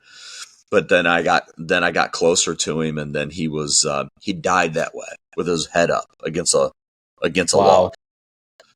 So, but that's this buck right here. Dude, he's a toad. Good. Yeah, a stud. Look at that split too. Wow. Has it got a hole in the horn on the end of the right beam there? Yeah. That's really cool. And he's crabbed. Jeez, that's cool. It is. This is awesome buck. Yeah, he's just shy of 180. So, was that a deer that you guys knew of like the year before too? Yeah, and the year prior to that as well. Mm. It was I funny gotcha. that deer. So when Heath passed him up like 2 or 3 times the one year, and man, he looked like a stud. Actually, it's on one of his episodes on Whitetail Addictions. He says, "Man, if that thing makes it till next year, he's going to be a booner." Well, the following year, he honestly wasn't. He didn't. He honestly didn't get that much bigger than he was the year before, and he just he didn't take that big jump. He broke off a brow tine, and just wasn't, like we thought he was going to be. Because we think he was 3 or 4 then, when Heath was passing him up, so he's 4 or 5 the next year, and we thought, he's going to make a big jump, and he just never did. And then Heath and I were out there shed hunting. Heath found one side to him laying in a creek when we were out there, and then this year he shows back up on camera and he just blows up. I mean, he's 23 and a quarter is his inside spread. Damn. And I've always wanted to shoot a real wide buck, because I swear I got a lot of 16s to 18s. There's a lot of those. Yep, so do I. And I've always wanted, a buddy of mine years ago, Steve Pinkston, he had shot a buck that was 27 inches inside. Just a mega. And I've always loved that deer. And I've always said, man, I just want to shoot something that's really mega wide like that. So when I shot that one, I was like, man, like, this is my season's good. Mm-hmm. I say that. I say my season's good till I get back home, and then I'm just right back after it again. Yeah, so tell us about that. You get home and you had this other big deer that you left. Like when he shows back up, right? Like what happens there? Yeah, so it was in the time frame where I'd hit this buck in Illinois. I when I was sitting around trying to be patient enough to go in there, I didn't want to push this deer out of there. I get a picture on a cell cam back home, and he's on a scrape. First time he's been there in like a month. Yeah, first time he's been there in a month. So, and I only hunted out in Illinois during the rut. I think I was only there for like 3 days, because I went out there earlier for like 2 days, and then I came, and then I hunted for like 3 days, and then killed my buck. So I had all this vacation time too left. So he shows back up, cover my buck from out there, and I tell you what, I couldn't pack that truck faster to get back home, because I knew I had all this vacation time, So it was the week of Thanksgiving, and that's just always such a historical good week of being able to see some of the top end deer, because there's so many does have been bred, so they're just really on their feet looking. And so, because in Ohio, your guys' gun season hasn't started yet, correct? Like you're talking about hunting right before that gun season starts. Yeah, our gun season doesn't come in till the Monday after Thanksgiving. Okay, is the way it always works. So it's usually that last couple days of November, and then the first week of December is the way that always plays out. So I get in there, and I was starting to get more and more pictures of him. And I had a stand that was already in there, hung, that I knew I could slip in on a morning set. And the farmer hadn't picked the corn yet. So I knew I could use that corn and slip through that corn to be able to get to this woodlot, because the woodlot it's only like a 20-acre woodlot. And And so I knew that, I had to be kind of careful with that because he could be anywhere in there and nail me. And I got in there that morning and, whenever you're filming hunts and stuff like that, and you have a routine, right, of how you do things every single time. And so mine has always been, because I've always felt like you need to be filming stuff in real time all the time. The reenactment stuff just doesn't look the same. Doesn't feel the same, looks the same. So I always feel like, so that morning, I got a small buck that walks by, just gets light enough, and then I turn the camera on and do like an opener. And I get done with the opener, I'm doing a pan around, and I look to my left and he's looking at me. Oh. And he come out of the corn. He came out of the corn exactly where I came in from. So, and he's got me. So I'm just sitting there motionless, and he does the high step out of there, stomping, like it never blows, nothing. Well, I got the sun on the backside of me, so when he's looking up at me, he's catching all that sun. Plus, I was in a great big white oak with tons of branches and tons of leaves on it. So this just my theory, anyways. I could be completely wrong, but he goes all the way down. He's 100 yards out, and he keeps turning around and he keeps looking in my direction. And it was like he was so dead set on going, like past me and going that way, that he turned around and started coming. And I thought, holy shit, I'm going to get a shot at him. So he starts to come all the way up, and he's getting ready to, and I'd ranged some stuff in there before, so I knew about what the yardages were. So he's getting ready to go behind these two great big, this double trunk maple, and he's just getting ready to go behind it. As soon as he does, I draw. And I put it right on him. I wasn't worked up. I was calm as could be. And when I released, he does a little bit of a mule kick and twirls and then runs down the hill a little ways and then stops.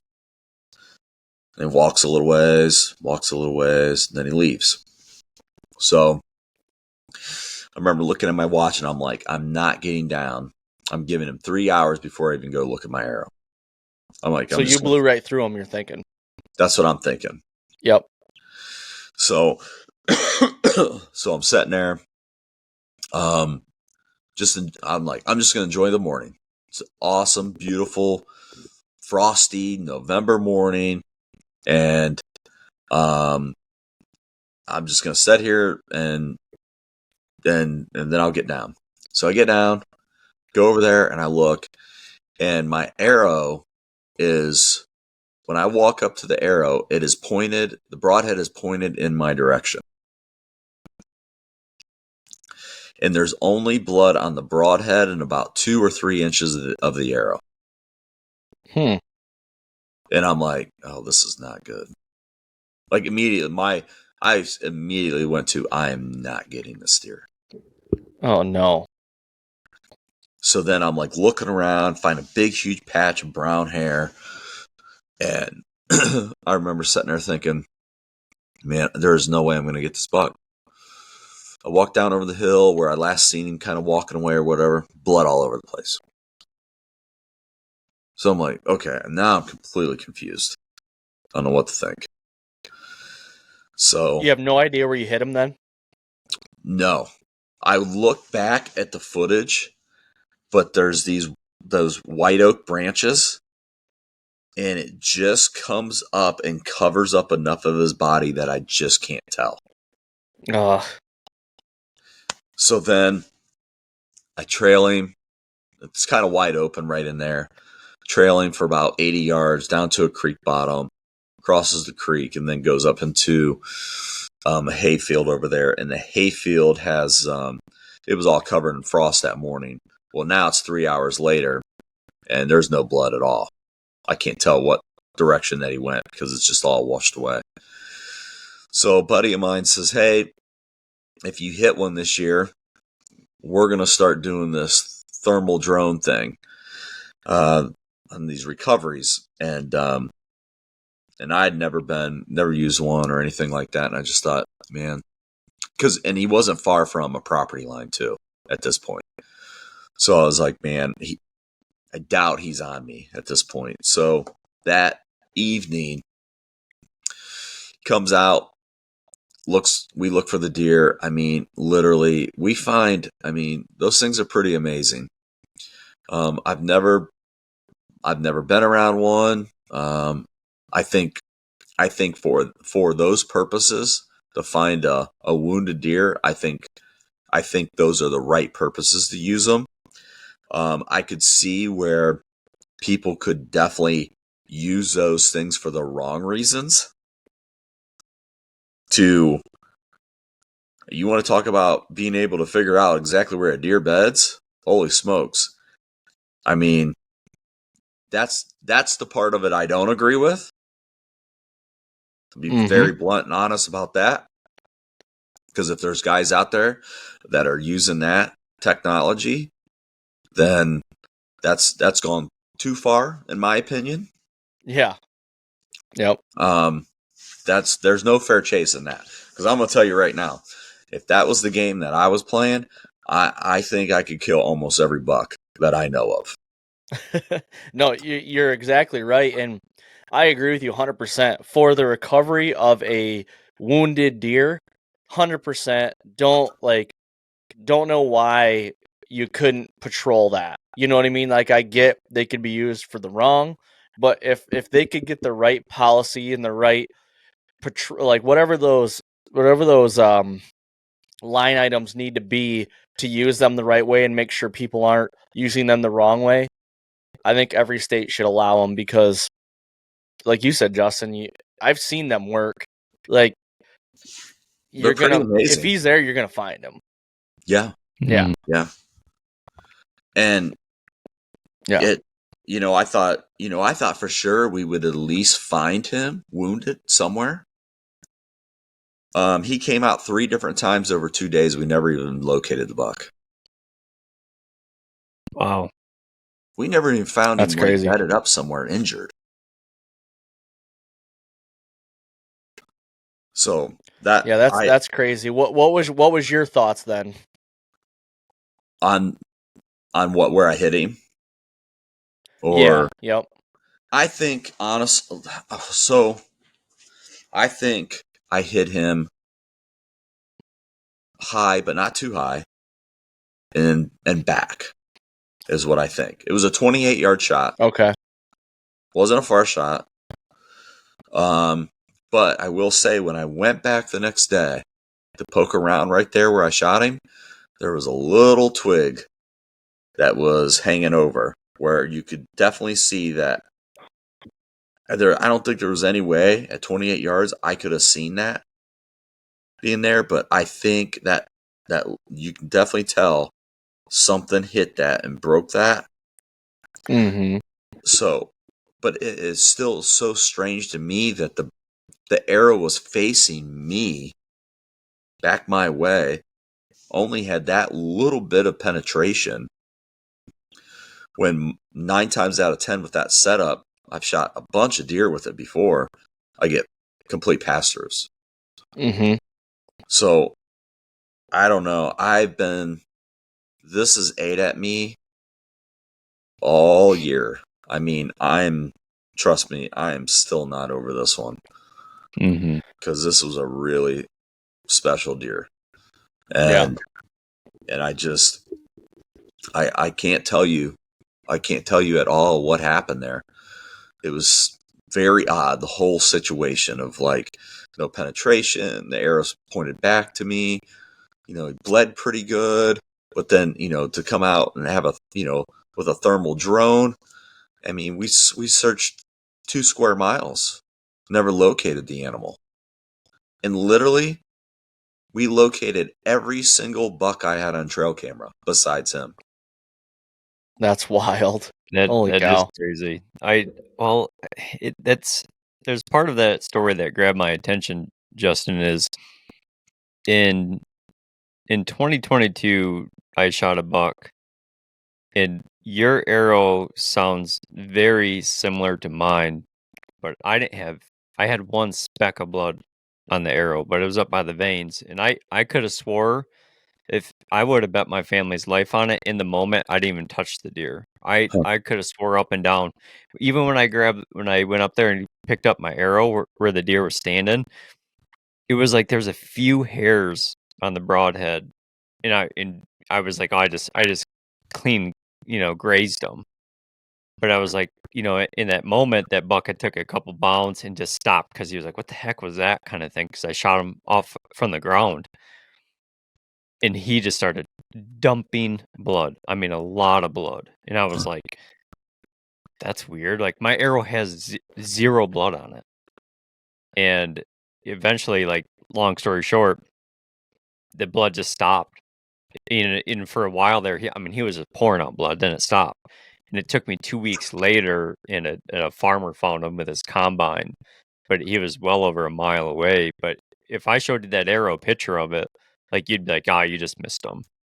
But I shot him really low. It was like almost below his heart, but I think it had clipped just enough of his heart to really get him bleeding good in the beginning. I don't know. Could be similar, could not be. It's hard to say. I don't know. I've been on some weird track jobs over the years. Mhm. Yeah. My own and buddies and stuff like that. I mean, I don't know. That one just, I can't explain it. I don't know what happened. I'm still pissed off about it. I just, it's not every day that you're in the game with a deer like that. So that's, Mhm. it stinks. And especially like, no pictures have surfaced, no neighbors have, no pictures floating around of a buck they found. Like you said, you guys covered 2 square miles. That's Yeah. 2 square miles. You're talking what, almost, just shy of 1,500 acres. That's a lot of ground to cover. Yeah. And a couple of them have, a couple of the guys that, they'll text me, "Did you get any pictures of him yet?" Nope. Have you? So we share this information back and forth. Now, I mean, I don't know these guys that well. I mean, could they be holding out and getting pictures of him every day? Sure. I don't believe that to be the case. I honestly don't. They seem like pretty good guys. So, but you never know. It's a big deer. So people do weird things over big deer. Yeah. But yeah, I kind of licked my wounds over that one. I kind of, I didn't hunt for a while after that.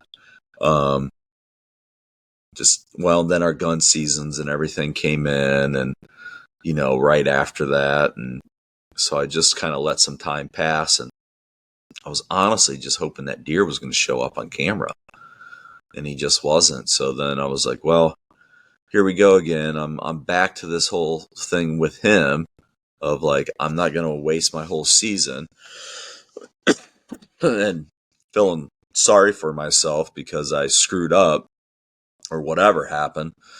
And so I got back out there and just try to locate something to hunt again.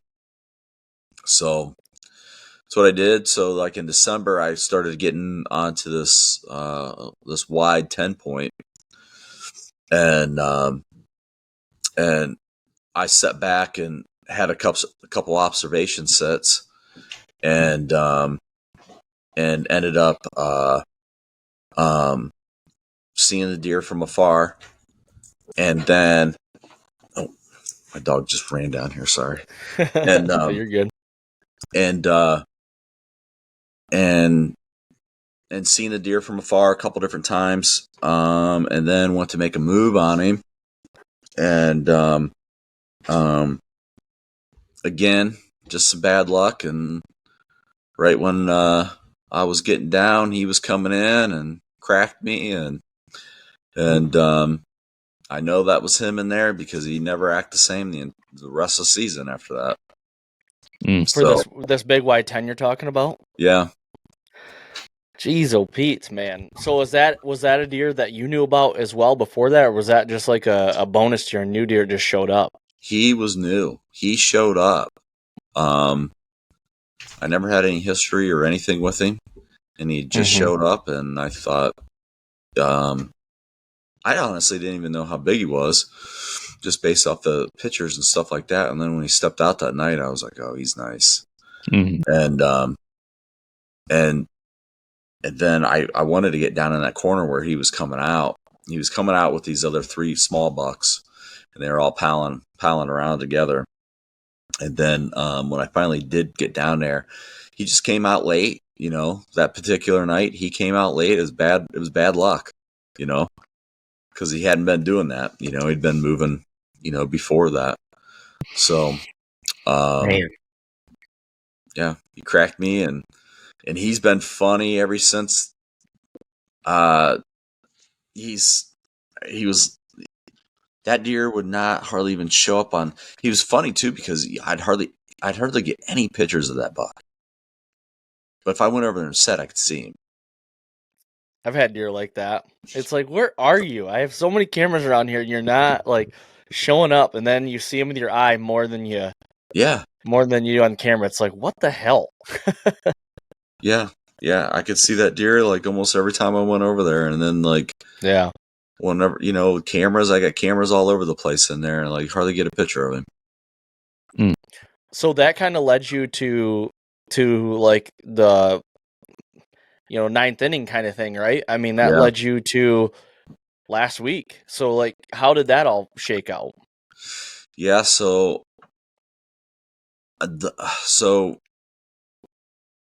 January I started hunting. I started hunting another deer. I was hot and heavy after him.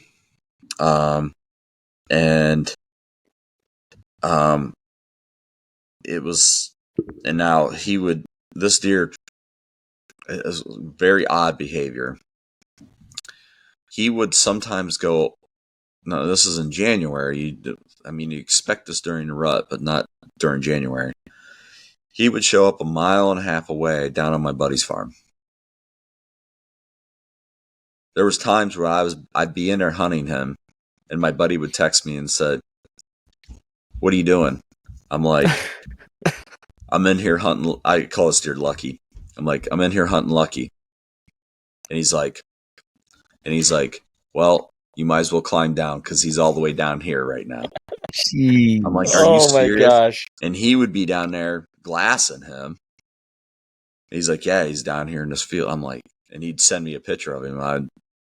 So I'd pack up and leave. That's unreal. I think I might know what is going on with that deer. I think that, you know, having the Pottingers there in Ohio's got that thing all boogered up. Got him all scared. Yeah. Troy was dying. Troy was dying to let me go in there to hunt that deer. I said, "You're not." I'm like, "Well, Troy, I can't. For one, I can't bring anybody in that farm." You know what I mean? So I'm like, so it makes Troy smells too. Just leave him out of there, Troy. Yeah. Stinky. And so I went down there, and then I'd go. So I have a 150-acre farm and a 25-acre piece, and so this deer bounces back and forth between these two places, and those two places are about 0.5 mile from each other. And he's back and forth all the time. But then he'll go all the way and then be 1.5 miles down the road at my buddy's place. So he's all over. It's the weirdest, that's the most odd behavior for an older age deer to do what he's doing. So did you ever try to figure out like a pattern on him, like why he was doing what he was doing? With that, me and my buddy could not figure out why this deer just does what he does. I mean, he's just all over the place. He has no like core area. He's an older buck too. It's just like he has no core area. He's just a roamer. Just lives on his feet. When he's traveling like that, Justin, I'm sure it's hard to know exactly what he's doing, but is he following the cover or some kind of like fence lines, tree lines, draw systems? Like Yeah, is he making sure like he's not being exposed?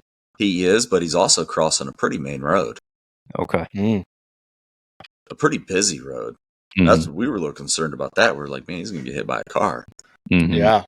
But he's probably been doing it for years. What he was doing this year has probably been doing that same shit for years on you guys. Yeah, yeah, because we've known this deer for a few years, and excuse me, and so that's what we just couldn't figure out. So now it would have been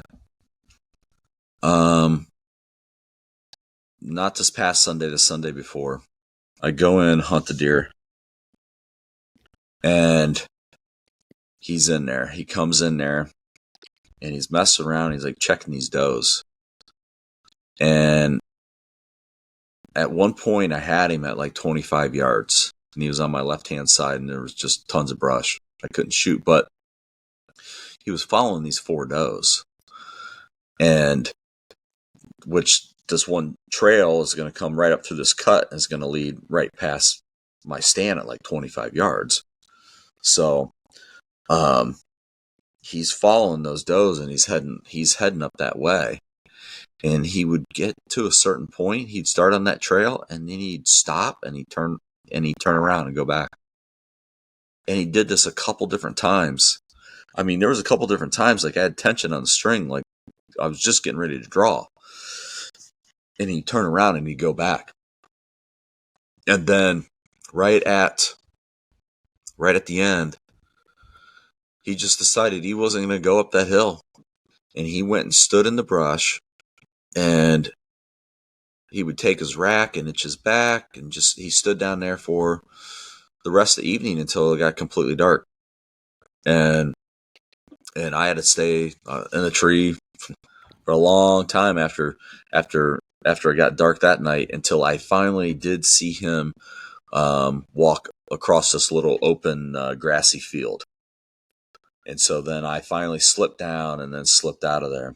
So then the wind switched. I couldn't hunt him on that Monday. The wind was switching back on Wednesday. And now we're like, I only got, season goes out Sunday.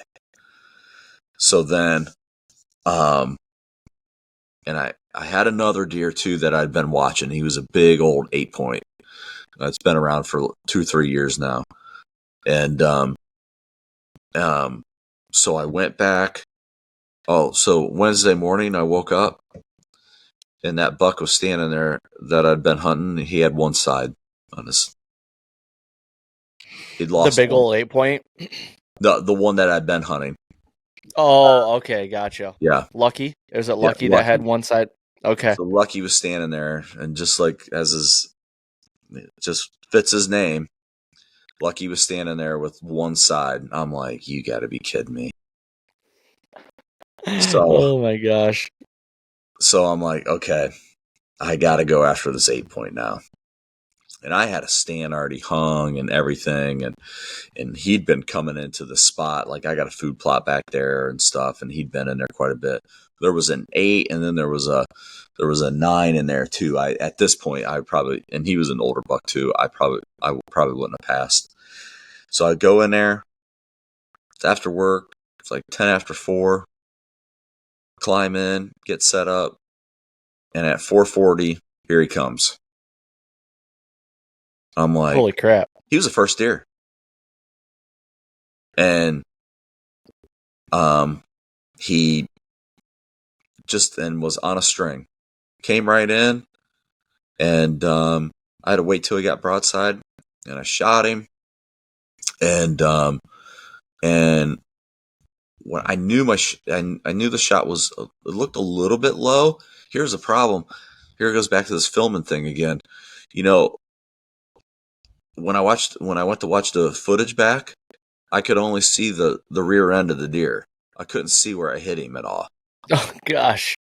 So he runs off and he's got the arrow hanging out of him. So then I was a little confused on that. I was like, man, wonder why that thing didn't blow right through him, So I went back, and my buddy Steve came over, and then we went over, and a couple hours later after it got dark, and started tracking him, and blood started off good, then it was trickled. Then we found the arrow, and then after we found the arrow, it was like a bloodbath. I mean, there was just blood everywhere, and we walked right to him, and so so January 31st, I finally ended my season. Unreal, dude. That's got to be the latest you've ever killed a deer or buck, isn't it? Yeah, it is. I think prior to that, I killed one January 28th, but yeah, 31st is the latest I've ever killed one. Holy cow! What a season. Well, ups and downs. I mean, you have encounters. You kill a buck in Illinois with a kind of a whirlwind, but then, you come back, you wound a buck, and then Michigan beats Ohio State for the third year in a row, so that sucks for you too. And then You just had to bring that up, that's didn't you? and then and then you just kind of like, I get it. Like when you told us that you were just kind of done hunting after that big deer, I've been there a lot where it's just like, man, you've exhausted everything you feel like. And not only, if you're anything like me, and not only do you feel terrible, but you also feel bad that, like, you've probably taken a lot of time away from your family. And it's like, they're like, kind of, you're really going to go hunting again, Dad? Or something like that. And then it's just like, man, everything just culminates. And your season goes so long, for us at least. January 1st, we're done. We have to be done, so it's like, we know that's the end. But for you guys, man, you go to first weekend of February usually. So that's wild. Yeah, it's a long season. And you got to, you got to worry about these deer starting to shed. It goes so late, Yeah. I've always found it so interesting that, that Ohio keeps it hunting for like a month, 5 weeks after we do. And when I see pictures of guys still hunting, I'm like, man, that like I don't even know what I would do right now. Like, what would be my strategy, but born and raised in Ohio like that, it's just become second nature. But yeah, man, I would say it's safe to say you got your money's worth of deer hunting this late summer all the way into fall, all the way into winter. It is 5 months of hunting season for Hollandsworth this year. But I tell you what, man, it's Aaron nailed it though. You talk about a roller coaster of emotions for this year, but and you could hear it. You could even hear it in your story after that, that heartbreak once after Illinois came back to Ohio and shooting that deer and not recovering it. But man, when I look at it from a 10,000-foot view, if I told you before season that, Justin, you're going to have 5 or 6 really, really good encounters of the top end caliber bucks in your area, you're going to shoot a booner in Illinois, and you're going to take your season out all the way to the very end in Ohio, and still shoot a buck, it'd be hard not to say, okay, I'm in. I'm all in. Let's go do this thing, But during the season, I bet there's times like you said, after that, not recovering that one in Ohio, where you're starting to like, man, I don't know if it's meant to be this season. I tell you what, I don't know too many sports out there that kick you in the teeth as hard as this one does, and humbles you in so many different ways. From just it's I wouldn't have it any other way. When you're in the middle of it and you're like, grinding and trying to make it happen towards the end of the season, you're like, you do start to go, geez, come on, can I just catch a break one time? But, when it happens and, you're able to, connect on one, late in a year like that and everything, it was just like, I'll be honest with you, I'm tickled to death to shoot that giant in Illinois. And this other deer, I mean, that deer from Illinois is just shy of 180. This deer that I just shot, 145-inch deer. I don't know. I probably appreciate this 145-inch deer probably Mhm. way more. I mean, it means Yeah. that deer means a lot to me. And I mean, it was a fun season. I mean, I learned a lot of different things, and I don't care how long you've been doing this. You just always have to, be open-minded and be willing to try some new things, and just know that you're going to get your ass kicked sometimes too. Mhm.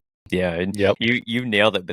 But that second buck this year, what he'll mean when you look at him on the wall, everyone's got a memory, but it's seasons like this when you do end up having fortunate enough to put one on the wall. When you look at him, that's what you think about. You're going to think about that season. But I love the comment about how this sport will kick your teeth, and man, I wish I remember where I heard this from, but I heard a guy say once, like the sport is different than any other. Like if we all go to the gym every day, we are going to see improvements. We will see results from it. If we Mm-hmm. study, if we want to become better, at say math, if we study every day, we will get better at it. The thing with hunting, you can do all the scouting you want. You can practice shooting your bow all you want. You can plant the best food plots all you want. In that fall, all of that could not mean shit, and you could still not kill a deer that year. Yeah, So yeah. that is one, like, this is a sport that you can work at your craft year round, but it could still, like, you could still see no results from it come the fall, basically. Where when I heard that, I was like, dude, he's spot on. And it's like, man, you start thinking about it, you're like, yeah, this sport is not for the weak, for sure. No, it's not. And for whatever reason, like maybe we're glutton for punishment or whatever, but boy, we love to come back every year for more and more punishment. I know that. I'm ready for it already. I I know. Give me a month. Give me a month, and I'll be right back Yep. into it. Yeah. I've already been out shed hunting and stuff already. So Yeah.